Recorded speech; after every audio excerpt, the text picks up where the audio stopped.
Good morning students. ਆਸ ਕਰਦੇ ਹਾਂ ਕਿ ਤੁਸੀਂ ਘਰ ਵਿੱਚ ਰਹਿ ਕੇ ਆਪਣੀ ਪੜ੍ਹਾਈ ਜਾਰੀ ਰੱਖੀ ਹੋਏਗੀ। ਪੰਜਾਬ ਸਕੂਲ ਸਿੱਖਿਆ ਬੋਰਡ ਵੱਲੋਂ ਤੁਹਾਡੇ ਪੰਜਾਬ ਅਚੀਵਮੈਂਟ ਸਰਵੇ ਦੀ ਤਿਆਰੀ ਲਈ ਜੋ ਪ੍ਰੈਕਟਿਸ ਸ਼ੀਟਸ ਆ ਰਹੀਆਂ ਆ, ਅੱਜ ਅਸੀਂ ਪ੍ਰੈਕਟਿਸ ਸ਼ੀਟ 22 ਨੰਬਰ ਸਾਡੇ ਕੋਲ ਆਈ ਆ, ਅਸੀਂ ਉਹਨੂੰ ਸੋਲਵ ਕਰਦੇ ਹਾਂ। ਅਤੇ ਆਓ ਸ਼ੁਰੂ ਕਰਦੇ ਹਾਂ ਜੀ। ਇਹ ਸਾਡੀ ਅੱਜ ਦੀ ਪ੍ਰੈਕਟਿਸ ਸ਼ੀਟ ਆ, ਅਭਿਆਸ ਸ਼ੀਟ 22। ਸਭ ਤੋਂ ਪਹਿਲਾਂ ਪੰਜਾਬੀ ਦਾ ਪੈਰਾ ਦਿੱਤਾ ਗਿਆ ਆ। ਇਹਨੂੰ ਤੁਸੀਂ ਵੀਡੀਓ ਨੂੰ ਸਟੋਪ ਕਰਕੇ ਇੱਕ ਜਾਂ ਦੋ ਵਾਰੀ ਧਿਆਨ ਨਾਲ ਪੜ੍ਹੋ ਤਾਂ ਕਿ ਤੁਹਾਨੂੰ ਪੈਰੇ ਦੀ ਸਮਝ ਲੱਗ ਜਾਏ ਚੰਗੀ ਤਰ੍ਹਾਂ। ਫਿਰ ਕੁਐਸਚਨਸ ਨੂੰ ਸੋਲਵ ਕਰਨਾ ਆ ਜੀ। ਪੈਰਾ ਪੜ੍ਹਨ ਤੋਂ ਬਾਅਦ ਆਓ ਹੁਣ ਕੁਐਸਚਨਸ ਦੇਖਦੇ ਹਾਂ। ਪਹਿਲਾ ਪ੍ਰਸ਼ਨ ਹੈਗਾ ਜੀ, ਵਪਾਰੀ ਨੇ ਘੋੜੇ ਉੱਪਰ ਕੀ ਲੱਦਿਆ ਹੋਇਆ ਸੀ? ਆਪਸ਼ਨਸ ਹੈਗੇ ਆ ਰੇਤ, ਕਣਕ ਅਤੇ ਰੇਤ ਕੁਝ ਵੀ ਨਹੀਂ। ਅਤੇ ਪੈਰੇ ਦੇ ਵਿੱਚ ਤੁਸੀਂ ਪੜ੍ਹਿਆ ਹੈ ਕਿ ਵਪਾਰੀ ਨੇ ਕਣਕ ਅਤੇ ਰੇਤ ਦੋਵੇਂ ਹੀ ਚੀਜ਼ਾਂ ਲੱਦੀਆਂ ਹੋਈਆਂ ਸੀ। ਇਸ ਤਰ੍ਹਾਂ ਸਾਡਾ ਸਹੀ ਆਨਸਰ ਕੀ ਹੋਏਗਾ? ਤੀਸਰਾ ਆਪਸ਼ਨ, ਕਣਕ ਅਤੇ ਰੇਤ।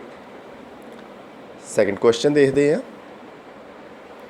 ਨਾ ਸਮਝ ਲੋਕ ਡੈਸ਼ ਲੈਣ ਲਈ ਤਿਆਰ ਨਹੀਂ ਹੁੰਦੇ। ਆਪਸ਼ਨਸ ਹੈਗੇ ਆ 2 ਮਣ ਕਣਕ, ਨੇਕ ਸਲਾਹ, 2 ਮਣ ਰੇਤ, ਘੋੜੇ।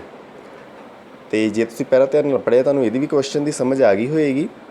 ਅਤੇ ਜਾਂ ਫਿਰ ਤੁਸੀਂ ਇੱਥੋਂ ਦੇਖ ਵੀ ਸਕਦੇ ਜੀ ਇਹਦਾ ਆਨਸਰ ਕਿ ਨਾ ਸਮਝ ਲੋਕ ਨੇਕ ਸਲਾਹ ਲੈਣ ਲਈ ਤਿਆਰ ਨਹੀਂ ਹੁੰਦੇ। ਇਸ ਤਰ੍ਹਾਂ ਸਾਡਾ ਇਹਦਾ ਸਹੀ ਆਨਸਰ ਸੈਕਿੰਡ ਆਪਸ਼ਨ ਹੋਏਗਾ, ਨੇਕ ਸਲਾਹ। ਤੀਸਰਾ ਪ੍ਰਸ਼ਨ ਦੇਖਦੇ ਹਾਂ। ਪੈਰੇ ਵਿੱਚ ਦੌਲਤ ਸ਼ਬਦ ਦਾ ਕੀ ਅਰਥ ਹੈ? ਆਪਸ਼ਨਸ ਹੈਗੀ ਹੈ ਜੀ ਸਿੱਖਿਆ, ਗਰੀਬੀ, ਅਕਲ, ਧਨ। ਅਤੇ ਦੌਲਤ ਸ਼ਬਦ ਦਾ ਅਰਥ ਧਨ ਹੁੰਦਾ ਹੈ ਜੀ। ਸਾਡਾ ਚੌਥਾ ਆਪਸ਼ਨ ਸਹੀ ਹੋਏਗਾ। ਅਗਲਾ ਪ੍ਰਸ਼ਨ ਦੇਖਦੇ ਹਾਂ। ਜੇਕਰ ਆਦਮੀ ਦਾ ਆਦਮੀਆਂ ਹੋਵੇ ਤਾਂ ਵਪਾਰੀ ਲਈ ਸ਼ੁੱਧ ਸ਼ਬਦ ਕਿਹੜਾ ਹੋਵੇਗਾ? ਆਦਮੀ ਤੋਂ ਆਦਮੀਆਂ ਇੱਕ ਵਚਨ ਤੋਂ ਬਹੁਵਚਨ ਬਣਾਇਆ ਗਿਆ ਹੈ ਜੀ। ਇਸੇ ਤਰ੍ਹਾਂ ਫਿਰ ਵਪਾਰੀ ਦਾ ਬਹੁਵਚਨ ਕੀ ਬਣੇਗਾ? ਵਪਾਰੀਆਂ। ਫਸਟ ਆਪਸ਼ਨ ਹੀ ਇਹਦਾ ਸਹੀ ਹੋਏਗਾ। ਪੰਜਵਾਂ ਪ੍ਰਸ਼ਨ ਹੈ ਜੀ, ਹੇਠ ਲਿਖੀਆਂ ਗੱਲਾਂ ਵਿੱਚੋਂ ਕਿਹੜੀ ਗੱਲ ਪੈਰੇ ਵਿੱਚ ਨਹੀਂ ਕੀਤੀ ਗਈ ਹੈ? ਆਪਸ਼ਨਸ ਹੈਗੇ ਮੂਰਖ ਵਪਾਰੀ ਨੂੰ ਇੱਕ ਪਾਸੇ 2 ਮਣ ਕਣਕ ਰੱਖ ਲਈ, ਗਰੀਬ ਆਦਮੀ ਕੋਲ ਕੋਈ ਦੌਲਤ ਨਹੀਂ ਸੀ, ਇੱਕ ਪਾਸੇ ਕਣਕ ਅਤੇ ਇੱਕ ਪਾਸੇ ਰੇਤ ਹੈ, ਨਾ ਸਮਝ ਲੋਕ ਨੇਕ ਸਲਾਹ ਲੈਣ ਲਈ ਤਿਆਰ ਹੁੰਦੇ ਹਨ। ਅਤੇ ਇਸ ਪੈਰੇ ਦੇ ਵਿੱਚ ਜਿਹੜੀ ਗੱਲ ਨਹੀਂ ਕਹੀ ਗਈ ਉਹ ਹੈਗੀ ਹੈ ਜੀ ਚੌਥਾ ਆਪਸ਼ਨ, ਨਾ ਸਮਝ ਲੋਕ ਨੇਕ ਸਲਾਹ ਲੈਣ ਲਈ ਤਿਆਰ ਹੁੰਦੇ ਹਨ। ਅੱਗੇ ਸਾਡੇ ਕੋਲ ਮੈਥ ਦੇ ਸਮ ਦਿੱਤੇ ਗਏ ਆ ਜੀ। ਪਹਿਲਾ ਹੈਗਾ ਆ ਨਮੂਨਾ ਪੂਰਾ ਕਰੋ। ਇਹਨੂੰ ਤੁਸੀਂ ਦੇਖੋ, ਫਸਟ ਜੋ ਟਰਾਇੰਗਲ ਦਿਖਾਏ ਗਏ ਆ ਉਹਦੇ ਵਿੱਚ ਸਿਰਫ ਜੋ ਲਾਈਨਸ ਉਹਨੂੰ ਵੰਡਿਆ ਗਿਆ ਆ ਕੁਝ ਲਾਈਨਾਂ ਲਗਾ ਕੇ, ਅਤੇ ਉਹ ਸਿਰਫ ਇੱਕ ਹਿੱਸੇ ਦੇ ਵਿੱਚ ਰੰਗ ਕੀਤਾ ਗਿਆ ਆ। ਦੂਸਰੇ ਦੇ ਵਿੱਚ ਉਹ ਹਿੱਸਾ ਦੂਸਰੀ ਥੱਲੇ ਵਾਲੀ ਲਾਈਨ ਤੱਕ ਆ ਗਿਆ ਆ। ਤੀਸਰੇ ਦੇ ਵਿੱਚ ਤੀਸਰੀ ਲਾਈਨ ਤੱਕ, ਔਰ ਚੌਥੇ ਦੇ ਵਿੱਚ ਪੂਰਾ ਹੀ ਜੋ ਤਿਕੋਣ ਆ ਉਹ ਰੰਗ ਦੇ ਵਿੱਚ ਆ ਗਿਆ ਆ। ਅਤੇ ਫਿਰ ਸਾਡੇ ਕੋਲ ਉਸੀ ਪੈਟਰਨ 'ਚ ਸ਼ੁਰੂ ਹੋ ਗਿਆ ਆ।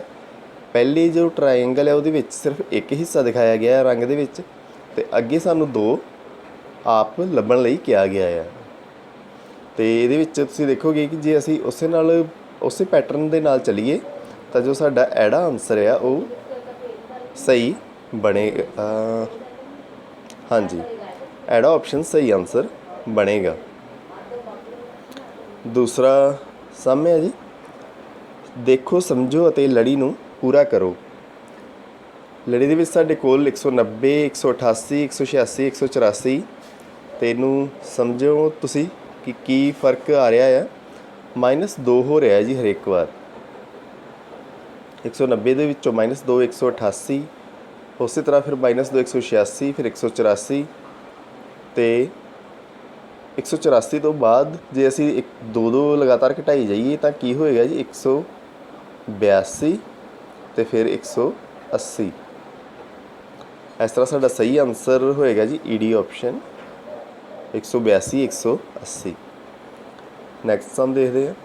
ਲੀਪ ਦੇ ਸਾਲ ਵਿੱਚ ਸਧਾਰਨ ਪਹਿਲਾਂ ਸਾਨੂੰ ਉਹਦੇ ਬਾਰੇ ਕਿਹਾ ਗਿਆ ਹੇਠ ਲਿਖਿਆਂ ਵਿੱਚੋਂ ਕਿਹੜਾ ਕਥਨ ਸਹੀ ਹੈ?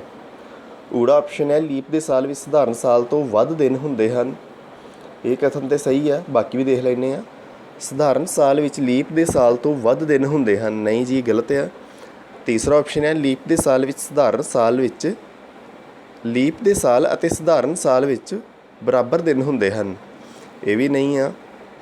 ਅਤੇ ਸੱਸਾ ਆਪਸ਼ਨ ਇਹਨਾਂ ਵਿੱਚੋਂ ਕੋਈ ਨਹੀਂ। ਅਤੇ ਅਸੀਂ ਸਾਰੀਆਂ ਆਪਸ਼ਨਸ ਦੇਖੀਆਂ ਆ, ਪਰ ਜੋ ਊੜਾ ਆਪਸ਼ਨ ਆ ਸਿਰਫ ਉਹੀ ਸਹੀ ਆ। ਲੀਪ ਦੇ ਸਾਲ ਵਿੱਚ ਸਧਾਰਨ ਸਾਲ ਨਾਲੋਂ ਵੱਧ ਦਿਨ ਹੁੰਦੇ ਹਨ, ਕਿਉਂਕਿ ਲੀਪ ਦੇ ਸਾਲ ਦੇ ਵਿੱਚ 366 ਦਿਨ ਹੁੰਦੇ ਆ, ਪਰ ਬਾਕੀ ਸਧਾਰਨ ਸਾਲ ਦੇ ਵਿੱਚ 365 ਦਿਨ ਹੀ ਹੁੰਦੇ ਆ। ਚੌਥਾ ਸਮ ਸਾਡੇ ਕੋਲ, ਹੇਠਾਂ ਦਿੱਤੇ ਕੈਲੰਡਰ ਨੂੰ ਦੇਖ ਕੇ ਦੱਸੋ ਸਤੰਬਰ 2020 ਵਿੱਚ ਕਿੰਨੇ ਮੰਗਲਵਾਰ ਹਨ। ਅਤੇ ਕੈਲੰਡਰ ਸਾਨੂੰ ਦਿੱਤਾ ਗਿਆ ਹੈ ਸਤੰਬਰ 2020 ਵਿੱਚ ਮੰਗਲਵਾਰ ਕਿੰਨੇ ਆ, ਇਹ ਦੱਸਣਾ ਹੈ ਅਸੀਂ। ਅਤੇ ਤੁਸੀਂ ਕੈਲੰਡਰ ਦੇ ਵਿੱਚ ਦੇਖ ਰਹੇ ਜੇ ਕਿ ਇਹ ਮੰਗਲਵਾਰ ਦਾ ਕਾਲਮ ਹੈ, ਔਰ ਇਹਦੇ ਵਿੱਚ 5 ਮੰਗਲਵਾਰ ਹੈਗੇ ਆ ਸਤੰਬਰ 2020 ਦੇ ਵਿੱਚ। ਇਸ ਤਰ੍ਹਾਂ ਸਾਡਾ ਜੋ ਸਹੀ ਆਨਸਰ ਆ ਉਹ ਹੋਏਗਾ ਸੱਸਾ ਆਪਸ਼ਨ 5। ਨੈਕਸਟ ਸਮ ਦੇਖਦੇ ਹਾਂ। ਹੇਠਾਂ ਦਿੱਤਾ ਚਿੱਤਰਗ੍ਰਾਫ ਬੱਚਿਆਂ ਦੁਆਰਾ ਖੇਡੀਆਂ ਜਾਂਦੀਆਂ ਖੇਡਾਂ ਦੀ ਜਾਣਕਾਰੀ ਦਿੰਦਾ ਹੈ। ਅਤੇ ਅੱਗੇ ਇਹਦੇ ਬਾਰੇ ਪੁੱਛਿਆ ਗਿਆ ਕਿ ਸਭ ਤੋਂ ਘੱਟ ਖੇਡੀ ਜਾਣ ਵਾਲੀ ਖੇਡ ਕਿੰਨੇ ਬੱਚਿਆਂ ਦੁਆਰਾ ਖੇਡੀ ਜਾਂਦੀ ਹੈ।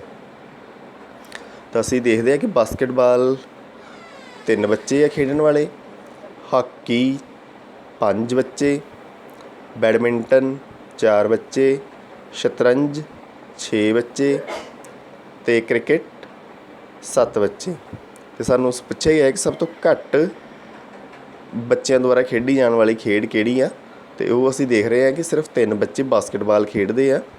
ਤਾਂ ਕਿੰਨੇ ਬੱਚੇ ਦੁਆਰਾ ਖੇਡੀ ਜਾਂਦੀ ਹੈ ਸਭ ਤੋਂ ਘੱਟ ਖੇਡੀ ਜਾਣ ਵਾਲੀ, ਅਤੇ ਸਾਡਾ ਈਡੀ ਆਪਸ਼ਨ ਸਾਡਾ ਆਨਸਰ ਹੋਏਗਾ 3।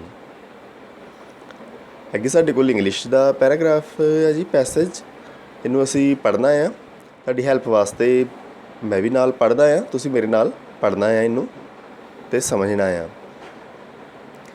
ਰੀਆ went to the zoo with her parents. Her mother brought bread for lunch. Her father brought his camera. They went to see the lion first. Ria's father took some photos. Next, they went to see the monkeys. The monkeys were jumping on the trees. Ria thought the monkeys were funny. She had really a great day with her parents. Question ਕਰਨੇ ਅਸੀਂ ਇਸ passage ਦੇ ਵਿੱਚੋਂ। First question ਹੈ where did Riya go. Option ਸਾਡੇ ਕੋਲ ਹੈ ਜੀ market, zoo, fun park, circus. ਅਤੇ ਫਸਟ ਲਾਈਨ ਦੇ ਵਿੱਚ ਹੀ ਇਹ ਸਾਡੇ ਕੋਲ ਆਇਆ ਹੈ ਕਿ Riya went to the zoo with her parents. ਅਤੇ ਇਸ ਤਰ੍ਹਾਂ ਸਾਡਾ ਸਹੀ ਆਨਸਰ ਕੀ ਹੋਏਗਾ ਜੀ, B option zoo. Next question, what did Riya's mother bring for lunch. ਰੀਆ ਦੇ ਮਦਰ ਲੰਚ ਦੇ ਵਾਸਤੇ ਕੀ ਲੈ ਕੇ ਆਏ ਸੀ। ਅਤੇ ਇਹ ਵੀ ਸਾਨੂੰ ਸੈਕਿੰਡ ਲਾਈਨ ਦੇ ਵਿੱਚ ਦੱਸਿਆ ਗਿਆ, ਫਸਟ ਲਾਈਨ ਦੇ ਵਿੱਚ ਹੀ ਅੱਗੇ ਦੱਸਿਆ ਗਿਆ ਆ, ਹਰ mother brought bread for lunch. ਇਸ ਤਰ੍ਹਾਂ ਸਾਡਾ ਸਹੀ ਆਨਸਰ ਇਹਦੇ ਵਿੱਚ ਕੀ ਹੋਏਗਾ ਜੀ, C option bread. Next question, with whom did Riya go to the zoo. Options ਹੈਗੇ ਆ mother, father, both A and B, none of these. ਅਤੇ ਰੀਆ ਆਪਣੇ ਪੈਰੈਂਟਸ ਦੇ ਨਾਲ ਗਈ ਸੀ। ਇਸ ਤਰ੍ਹਾਂ ਉਹਦੇ ਮਦਰ ਫਾਦਰ ਦੋਨੇ ਹੀ ਉਹਦੇ ਨਾਲ ਸੀ। ਅਤੇ ਤੀਸਰੇ ਕੁਐਸਚਨ ਦੇ ਵਿੱਚ ਸਾਡਾ ਫਿਰ ਆਨਸਰ ਜੋ ਹੋਏਗਾ ਉਹ ਹੋਏਗਾ C option both A and B, ਬਲਕਿ ਦੋਨੋਂ ਹੀ। ਏ ਅਤੇ ਬੀ ਆਪਸ਼ਨ ਦੇ ਵਿੱਚ ਸਾਡੇ ਜੋ ਮਦਰ ਅਤੇ ਫਾਦਰ ਆ ਉਹ ਦੋਨੋਂ।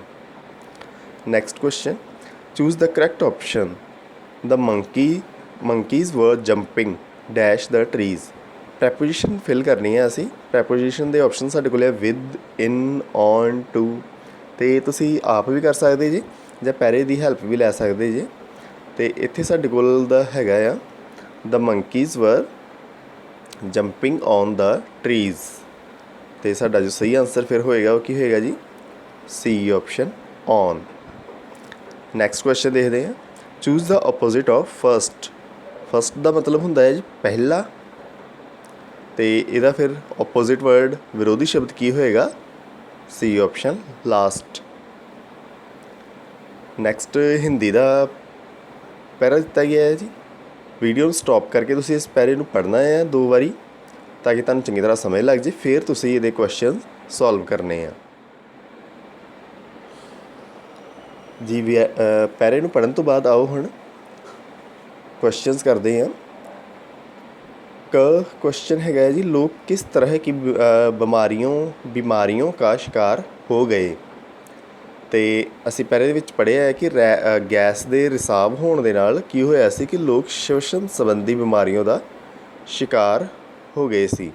सांस लेने में तकलीफ होना और श्वसन संबंधी बीमारियों की चपेट में आ गए, पैरे दे लिखिया भी है। दूसरा प्रश्न है जी, मौत के मुँह में जाना का क्या अर्थ है। ऑप्शन साढ़े को मर जाना, जीवन लीला समाप्त हो जाना, एक और दो दोनों सही हैं, इनमें से कोई नहीं। तो मौत के मुँह में जाना दोनों ही अर्थ सही है, पहला तो दूसरा।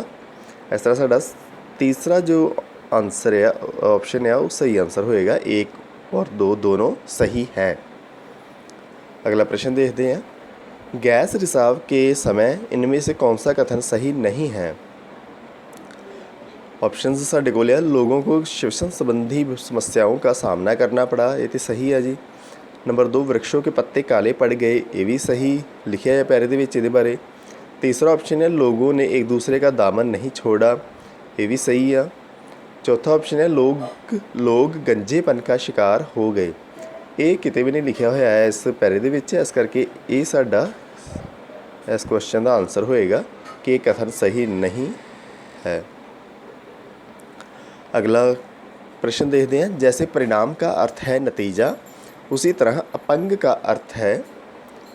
ये अर्थ पूछे गए हैं, जिस तरह परिणाम का अर्थ की होंदा है नतीजा, तो अपंग का अर्थ की होंदा है। ऑप्शन साढ़े को तंदुरुस्त, कमज़ोर, विशेष ज़रूरतों वाला, इनमें से कोई नहीं। तो तीसरा ऑप्शन इसका सही होएगा, अपंग नूं विशेष ज़रूरतों वाला भी कहा जाता है। अगला प्रश्न, इनमें से कौन से शब्द में संयुक्त अक्षर है। फर्स्ट ऑप्शन है परिणाम, शिकार, श्वसन, रिसाव। तीसरे ऑप्शन जो है श्वसन, ਉਹਦੇ ਵਿੱਚ एक संयुक्त अक्षर ਵਰਤਿਆ गया है, आधा श फिर पूरा व, ये संयुक्त अक्षर बनया है। अगे साढ़े कोल वातावरण सिक्ख्या के प्रश्न है जी, वो देखते हैं। पहला प्रश्न है, हेठ दित्तिਆਂ ਵਿੱਚ ਕਿਹੜਾ जोड़ा गलत है। फस्ट ऑप्शन ਦੇ ਵਿੱਚ ਸਾਡੇ ਕੋਲ ਹੈ क्रिकेट, तो फिर ਉਹਦੇ बारे कुछ रिलेटेड वर्ड्स दसे गए हैं, बैट, बॉल, विकटां। दूसरा ਸਾਡੇ ਕੋਲ लिखा है हॉकी, तो ਉਹਦੇ बारे लिखा है रैकेट, शटल। तीसरा है जी कबड्डी, ਉਹਦੇ बारे लिखा है धावी, जाफी। चौथा ऑप्शन है फुटबॉल, तो ਉਹਦੇ बारे लिखा है फुटबॉल, नैट। तो तुसी देखोगे कि बाकी सारे ऑप्शन तो सही है, पर जो हॉकी का ऑप्शन दिता गया है जी, ये गलत है। हॉकी खेड दे विच रैकेट ते शटल नहीं वरते जाते, बैडमिंटन दे विच वरते जाते हैं। बाकी सारिया गेम्स का जो रिलेटेड उन्होंने वर्ड दिते है वो सही है, ये गलत सी। दूसरा प्रश्न, तुहाडे सामने एक बच्चा छत ते पतंग उड़ाउण जा रहा है, तुसी उस बच्चे नूं की कहोगे। ऑप्शन साडे कोल आ, मैं भी तुहाडे नाल छत ते पतंग उड़ाउण आउंदा हाँ।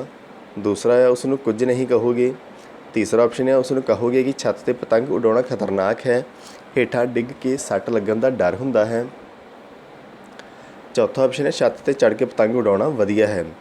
तो जो इसका सही आंसर होएगा वो होएगा तीसरा ऑप्शन, छत ते पतंग उसनूं कहोगे कि छत ते पतंग उड़ाउणा खतरनाक है, हेठां डिग के सट लगन का डर हुंदा है। क्योंकि पतंग हमेशा खुली थां दे विच ही उड़ाउणी चाहिदी है, छत ते चढ़ के नहीं उड़ाउणी चाहिदी। अगला प्रश्न, हेठा दिता पैटर्न पूरा करो। पैटर्न दे सानूं की दिखाया गया जी, एक पहली फोटो दे विच छोटा हाथी दिखाया गया है, हाथी का बच्चा, फिर हाथी दिखाया गया है, और अगली फोटो दे विच जो कतूरी दिखाए गए हैं, कुत्ते के बच्चे पप्स, तो उहदे बारे असी सही तस्वीर चुननी है थले ऑप्शनस दे विचों। तो जिस तरह पहली तो दूसरी तस्वीर दे विच संबंध बन रहा है जी, पहला उन्हां दा बच्चा दिखाया गया है, फिर आप दिखाया गया है हाथी, ਉਸੇ ਤਰ੍ਹਾਂ ਦੂਸਰੀ ਤਸਵੀਰ ਦੇ ਨਾਲ ਇੱਕ ਕੁੱਤੇ ਦੀ ਫੋਟੋ ਦਾ ਮੈਚ ਬਣੇਗਾ। ਇਸ ਤਰ੍ਹਾਂ ਸਾਡਾ ਤੀਸਰਾ ਜੋ ਆਪਸ਼ਨ ਆ ਉਹ ਸਹੀ ਆਨਸਰ ਹੋਏਗਾ। ਅਗਲਾ ਪ੍ਰਸ਼ਨ ਹੈ, ਹੇਠ ਦਿੱਤੇ ਚਿੱਤਰ ਵਿੱਚ ਦਰਸਾਈ ਲਿਪੀ ਕਿਸ ਵਰਗ ਨਾਲ ਸੰਬੰਧਿਤ ਹੈ? ਬ੍ਰੇਲ ਲਿਪੀ ਦਿਖਾਈ ਗਈ ਹੈ ਸਾਨੂੰ, ਅਤੇ ਅਸੀਂ ਇਹ ਦੱਸਣਾ ਹੈ ਕਿ ਇਹ ਕਿਹਨਾਂ ਦੇ ਨਾਲ ਸੰਬੰਧਿਤ ਹੁੰਦੀ ਆ। ਆਪਸ਼ਨ ਸਾਡੇ ਕੋਲ ਹੈ ਨੇਤਰਹੀਣ ਵਰਗ ਨਾਲ, ਦੂਸਰਾ ਆਪਸ਼ਨ ਮਾਨਸਿਕ ਤੌਰ 'ਤੇ ਕਮਜ਼ੋਰ ਬੱਚਿਆਂ ਨਾਲ, ਤੀਸਰਾ ਆਪਸ਼ਨ ਸੁਣਨ ਵਿੱਚ ਅਸਮਰੱਥ ਵਰਗ ਨਾਲ, ਚੌਥਾ ਆਪਸ਼ਨ ਬੋਲਣ ਵਿੱਚ ਅਸਮਰੱਥ ਵਰਗ ਨਾਲ। ਅਤੇ ਜਿਹਦਾ ਸਹੀ ਆਨਸਰ ਹੋਏਗਾ ਉਹ ਹੋਏਗਾ ਨੇਤਰਹੀਣ ਵਰਗ ਨਾਲ। ਬ੍ਰੇਲ ਲਿਪੀ ਜੋ ਦੇਖ ਨਹੀਂ ਸਕਦੇ ਉਹਨਾਂ ਦੇ ਵਾਸਤੇ ਹੁੰਦੀ ਆ, ਉਹ ਛੂਹ ਕੇ ਪੜ੍ਹਨਾ ਸਿੱਖਦੇ ਆ। ਅਗਲਾ ਪ੍ਰਸ਼ਨ, ਹਵਾ ਅਤੇ ਪਾਣੀ ਨਾਲ ਧਰਤੀ ਦੀ ਉੱਪਰਲੀ ਪਰਤ ਦੇ ਖੁਰਨ ਨੂੰ ਕੀ ਕਿਹਾ ਜਾਂਦਾ ਹੈ? ਅਸੀਂ ਇਹ ਦੱਸਣਾ ਹੈ ਕਿ ਕੀ ਕਿਹਾ ਜਾਂਦਾ ਆ। ਆਪਸ਼ਨਸ ਹੈਗੇ ਆ ਭੌਂਖੋਰ, ਚੱਕਰਵਾਤ, ਸੁਨਾਮੀ, ਭੂਚਾਲ, ਅਤੇ ਇਹਦਾ ਸਹੀ ਆਨਸਰ ਹੋਏਗਾ ਜੀ ਭੌਂਖੋਰ। ਹਵਾ ਅਤੇ ਪਾਣੀ ਨਾਲ ਧਰਤੀ ਦੀ ਜੋ ਉੱਪਰਲੀ ਪਰਤ ਹੁੰਦੀ ਆ ਉਹ ਉੱਡ ਕੇ ਜਾਂ ਵਹਿ ਕੇ ਚਲੀ ਜਾਂਦੀ ਆ, ਉਹਨੂੰ ਭੌਂਖੋਰ ਕਿਹਾ ਜਾਂਦਾ ਹੈ। ਇਹ ਸਾਡੀ ਅੱਜ ਦੀ ਅਭਿਆਸ ਸ਼ੀਟ 22 ਸੀ, ਅਤੇ ਤੁਸੀਂ ਇਸੇ ਤਰ੍ਹਾਂ ਪੰਜਾਬ ਅਚੀਵਮੈਂਟ ਸਰਵੇ ਦੀ ਤਿਆਰੀ ਕਰਦੇ ਰਹੋ। Thank you, have A nice day.